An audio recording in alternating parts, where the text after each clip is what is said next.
The flickering candlelight danced across their faces, casting long, wavering shadows that seemed to whisper secrets of their own. A motley crew united by a common cause, they gathered in the dim light, their faces etched with determination and resolve. They were the Ghosts of Quebec, a name that struck fear into the hearts of their enemies and hope into the hearts of the oppressed. This covert team operated in the heart of what was once Canada, now a battleground of ideals and survival. The land had transformed into a desolate wasteland, ruled by the iron fist of the coalition states, a regime that crushed dissent with ruthless efficiency.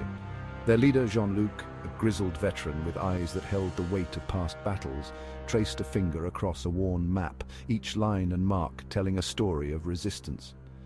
"Our mission," he began, his voice low and gravelly, "takes us to the heart of the beast, the Northern Gun Black Ops facility. It's a place shrouded in secrecy and danger." The others leaned in, their faces grim and focused, understanding the gravity of the task ahead. There was Marie, a master of disguise and infiltration, her skills honed through years of subterfuge and espionage. Antoine, a cybernetically enhanced soldier, his body a testament to the brutality of war, stood ready to face any challenge. And lastly, there was Suzette, a young woman gifted with psionic powers, her eyes shimmering with a hidden energy that could turn the tide of any battle. They were the last hope of a broken land, a beacon of resistance in a world shrouded in darkness. Their mission was clear: infiltrate the impenetrable fortress, gather irrefutable evidence of the coalition's atrocities, and if possible, cripple their operations from within.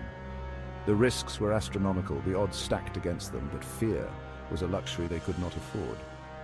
Each member knew the stakes, and each was prepared to pay the ultimate price if necessary. The fate of Free Quebec rested on their shoulders, a heavy burden that they carried with unwavering resolve and unyielding courage. As they moved out, their shadows blending into the night, they knew that the path ahead was fraught with peril, but they also knew that their cause was just, and their spirit unbreakable. In the distance, the first light of dawn began to break over the ruined city, a glimmer of hope in a world desperate for change.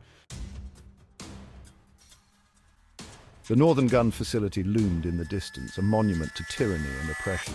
Its towering walls, reinforced with cold, unforgiving steel, were a testament to the coalition's might. Automated gun emplacements scanned the perimeter relentlessly, their muzzles glinting menacingly under the unforgiving sun. Patrolling the walls were squads of dead boys, cybernetically enhanced soldiers stripped of their humanity and programmed for one purpose: to kill. The Ghosts of Quebec had studied the facility's blueprints, committing every angle, every blind spot to memory. They knew that even the slightest misstep meant certain death. But they were not deterred. They had trained for this, honed their skills to razor sharpness, ready to face any challenge. They carried the hopes of countless innocent lives on their backs, a burden they bore with grim determination. The time for whispers was over. The time for action had arrived. Under the cover of darkness, the Ghosts of Quebec prepared to breach the facility. The night was their ally, cloaking their movements in shadows and silence. Their plan was audacious, relying on perfect timing and a healthy dose of luck. Every second counted, and every move had to be executed with precision. Antoine, his cybernetic eyes glowing faintly, studied the facility's security grid, his enhanced vision picking up details invisible to the naked eye, looking for an exploitable weakness. His fingers danced over the keyboard, searching for the slightest flaw in the system. "I've found a blind spot," he whispered, his voice a low hum. The tension in the room was palpable as the team leaned in to hear. A 5-minute window where the security cameras will be offline for maintenance. It was a small window, but it was their only chance. 5 minutes. It wasn't much, but it was all they had. The countdown began, each tick of the clock echoing in their minds. Marie, a master of disguise, had procured coalition uniforms, each piece meticulously chosen to ensure they blended in seamlessly. Their stolen authenticity a chilling reminder of the enemy they faced. The uniforms were perfect, down to the last detail. Suzette, her eyes closed in concentration, focused her psionic energy, her mind a fortress of calm amidst the storm. Creating a veil of invisibility around the team, the air shimmered as they vanished from sight, a testament to her formidable power. They moved like phantoms, their movements fluid and silent, each step calculated to avoid detection, disappearing into the shadows cast by the facility's imposing walls.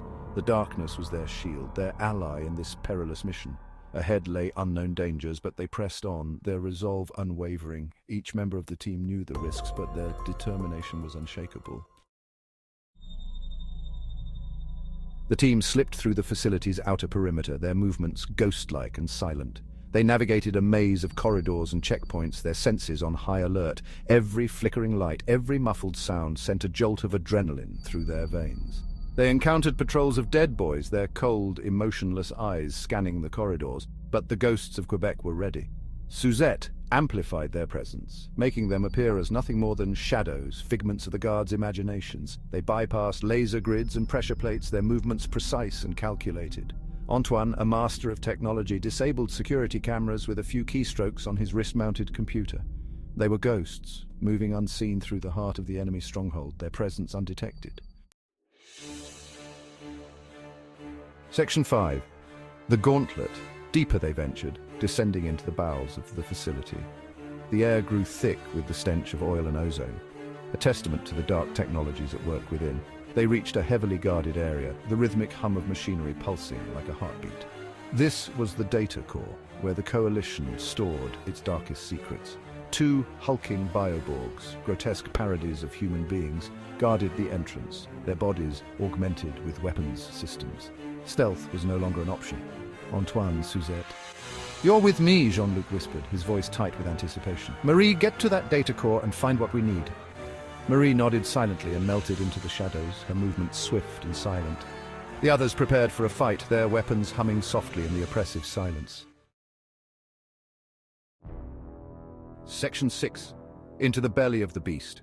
The clash was brutal and swift. Antoine, enhanced strength surging through his cybernetic limbs, engaged the bioborgs head-on. He moved like a whirlwind, his punches and kicks carrying the force of a battering ram. Suzette unleashed a torrent of psionic energy, her mind a weapon against the enemy. She ripped into their cybernetic implants, disrupting their motor functions and sending them reeling. Jean-Luc, a seasoned warrior, moved with deadly grace, his vibro-blade slicing through the air with lethal precision. He exploited every opening, every weakness, his attacks a symphony of controlled violence. They fought with the fury of cornered animals, their desperation fueled by the knowledge that failure was not an option. Section 7. Dance of Shadows. Marie, her lithe form a blur, bypassed the carnage. She navigated the corridors with practiced ease, her fingers dancing across the keypad of her wrist-mounted computer. Firewalls crumbled before her digital assault, security protocols bypassed with a flick of her wrist. She reached the data core, a massive chamber filled with humming servers and blinking lights. Time was running out. She initiated the download sequence, precious seconds ticking by as gigabytes of data streamed into her portable drive. The weight of countless lives rested on her shoulders, the hope of a better future. She could feel the floor vibrate with each explosion, each clash of metal against augmented flesh. Her friends were buying her time with their lives. She would not fail them. Section 8. Face to face with the devil. Jean-Luc felt a surge of adrenaline as he delivered the killing blow, the bioborg collapsing in a heap of twisted metal and sparking wires. He turned, his eyes scanning the battlefield. Antoine and Suzette were wounded but alive. They had won, but their victory felt hollow.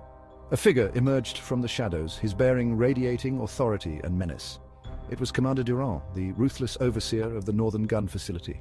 He was a predator, his eyes cold and calculating, his hand resting on the butt of a gleaming energy pistol. "You should not have come here. You are fighting a losing battle."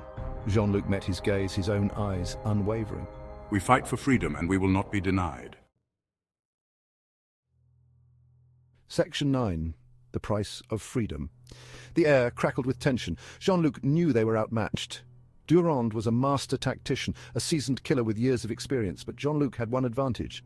Durand underestimated the ghosts of Quebec's resolve.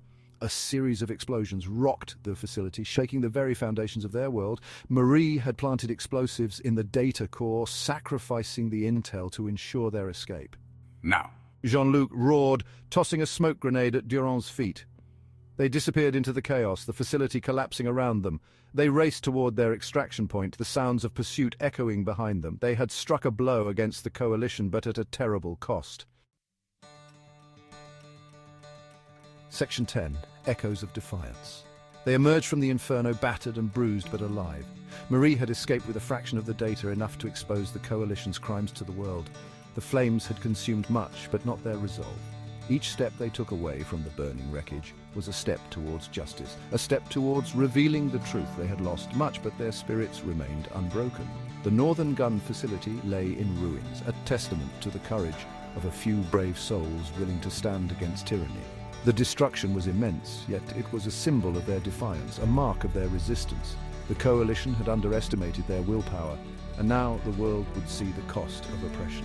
The ghosts of Quebec had struck a blow for freedom, their actions sending shockwaves throughout the wasteland. Their victory was small, but it was a victory nonetheless. It was a spark in the darkness, a sign that the fight for freedom was far from over. The explosion in the distance was not just a physical blast, but a metaphorical one. Echoing the beginning of a larger uprising, it was a beacon of hope in a world shrouded in darkness. A testament to the indomitable spirit of those who refuse to be broken. The fight was far from over, but on this day, the ghosts of Quebec had shown the coalition that they were not invincible. In the dim light, plans were being made, strategies were being formed, and hope was being kindled. The determined faces reflected a shared belief that they could change their fate. They had shown the world that even in the darkest of times, hope could still ignite a rebellion. The uprising was not just a fight for survival, but a fight for a better future.